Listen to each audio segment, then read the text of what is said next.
فمحمدنا هو سيدنا فالعز لنا لإجابته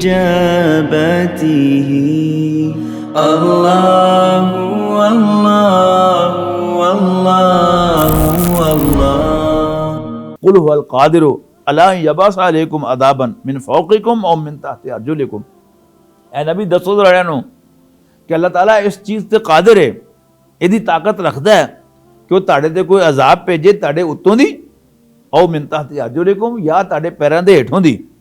او یلبسکم شیئان یا او تانوں ٹوٹے ٹوٹے کر دے وے، ویذیق بعضکم باس بعض اور تانوں مزہ چکھاوے ایک دوسرے دے غصے دا۔ جدوں قوماں تفریق ہو جاندیاں، قوماں تقسیم ہو جاندیاں تے او آپس وچ لڑن لگ پیندیاں، او دا اشارہ ہے۔ ایک یہ بھی اللہ دا عذاب ہے، یعنی اللہ تعالیٰ دا عذاب تین طرح دا ہوندا ہے۔ اللہ تعالیٰ یہ بھی کر سکتا ہے تاڑے اتوں کو عذاب بھیج دے، نیری میہ اتوں آ گئے، یا تاڑے پیراں دے تھلے زلزلہ کی ہے وہ پیراں دے ہیٹھوں آ رہا ہے، یا یہ بھی عذاب ہے کہ کوئی قوم آپس وچ لڑن لگ پوے، او دے لوگ مختلف گروپاں تقسیم ہو جان، وہ خاندانی تقسیم بھی ہو سکتی ہے، وہ زبانی تقسیم بھی ہو سکتی ہے، اردو بولن والے پنجابی بولن والے، سندھی بولن والے تے پنجابی بولن والے یہ آپس وچ لڑ پین، یا قوماں دے حساب نال پنجابی تے پٹھان ٹال لڑ پین، پٹھان تے سندھی لڑ پین،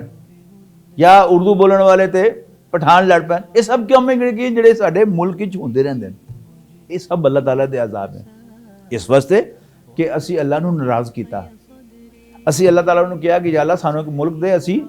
تیرے کہن دے مطابق زندگی بسر کریں گے، زندگی گزاریں گے۔ اللہ نے سانو وہ ملک دیتا، پر اسی کی کیتا؟ اسی اپنی کوٹھیاں بنائیاں، اسی اپنے پلازے بنائے، اسی اپنے کاروبار بنائے، اسی اپنے پروفیشن چمکائے۔ ایک کام جڑا نہیں کیتا وہ صرف یہ نہیں کیتا کہ اس ملک تے اللہ دے دیتے، اس ملک تے اللہ دی دیتی ہے زمین دے ہوتے اسی اللہ دا دین قائم کر دے، نافذ کر دے، لہذا اللہ تعالیٰ نے سزا دے رہا تھا۔ ماشاءاللہ کھلا کھانے ہیں، کھلا پینے ہیں،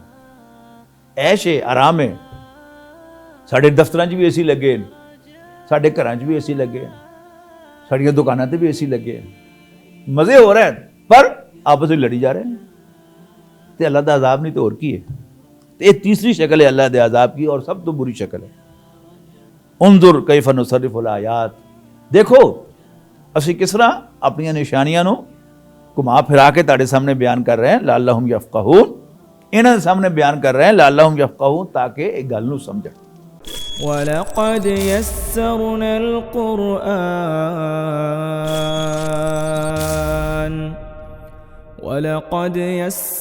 الْقُرْآنَ لِلذِّكْرِ فَهَلْ مِن مُّدَّكِرٍ